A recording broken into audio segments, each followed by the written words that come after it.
आप सभी स्वस्थ और मस्त होंगे, यही मैं कामना करती हूँ। मैं तेजस्विनी एकलव्य ग्रुप से, और यहाँ पे ध्यानी और गुणी लोगों का भी मैं स्वागत करती हूँ। ध्यानी और गुणी लोगों से ही इस जगत का निर्माण हो पाएगा, और आप सभी ध्यानी और गुणी हो, ये मुझे पता है।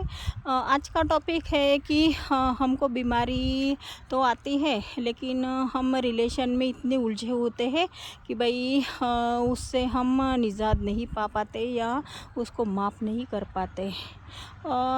जब मैं लेडीज़ों की काउंसलिंग करती हूँ, जेंट्स की काउंसलिंग करती हूँ, तो एक देख पाती हूँ कि भाई वो अपने पुराने बिलीव सिस्टम या पुरानी धारणाओं में या पुराने कुछ रिलेशन को कुछ बोला है तो उसमें ही अटके हुए हैं, तो उससे वो निकल नहीं पाते। तो इसी वजह से भाई वो आगे नहीं बढ़ पाते हैं।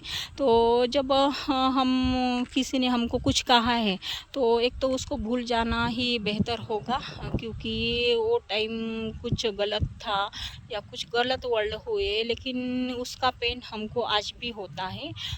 कभी भाभी ने कुछ बोला, भैया ने, कुछ माँ ने, कुछ सास ने, कुछ ससुर ने, कभी दोस्त है या अड़ोसी पड़ोसी ने, तो अभी भूल जाना ही बेहतर होगा। क्योंकि जब भी हम उसको याद करते हैं तो हमारा खून खोलने लगता है, तो फिर हमको ही परेशानी होती है, अलग अलग बीमारियां हमको आती हैं। तो इसीलिए भाई उसको भूल जाओ या उसको माफ़ कर दो। माफ़ी से बढ़िया कोई दुनिया में चीज़ नहीं है, और उनके लिए नहीं भूलना होता है, अपने लिए खास भूलना होता है भाई।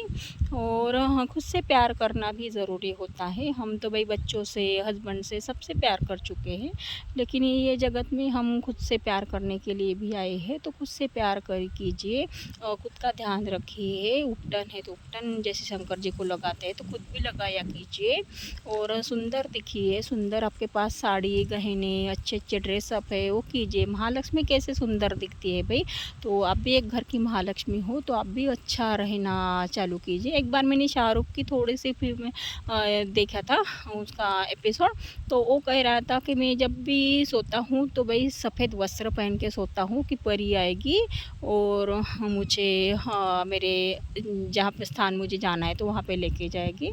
तो हम भी भाई सुंदर दिन में या रात में सजी सवरे सो सकते हैं।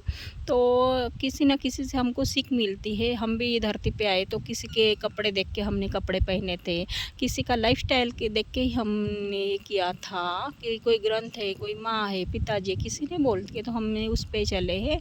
तो ये बात भी ध्यान देना ज़रूरी है। मैं यहाँ पे जब गार्डन में आती हूँ तो देखती हूँ धरती हमको क्या सिखाती, गगन हमको क्या सिखाता है, हवा हमको क्या सिखाती है, चिड़िया हमको क्या सिखाती है, और पवन हमको क्या सिखाता है। उनसे भी एक सीख ज़रूरी होगी कि भाई जो परमात्मा ने सूरज, चाँद, धरती ये बनाए हैं, एक जगह पे अपने काम कर रहे हैं। 365 दिन पूरी धरती घूमती है, अपना हार्ट भी 365 दिन वो लगातार काम करता है बिना रुके हुए। रुका तो बीमारी, तो आपको पता है भाई, मैं नाम नहीं लेना चाहती। तो देखिए, अपना काम निरंतर कीजिए, धन्यवाद खुद को दीजिए, दूसरे को दीजिए, और धन्यवाद की फ्रीक्वेंसी जानिए। इस हमको सभी चीज़ों से बचने के लिए भाई धन्यवाद बहुत ज़रूरी है। धन्यवाद की फ्रीक्वेंसी भी बहुत ज़रूरी है। धन्यवाद।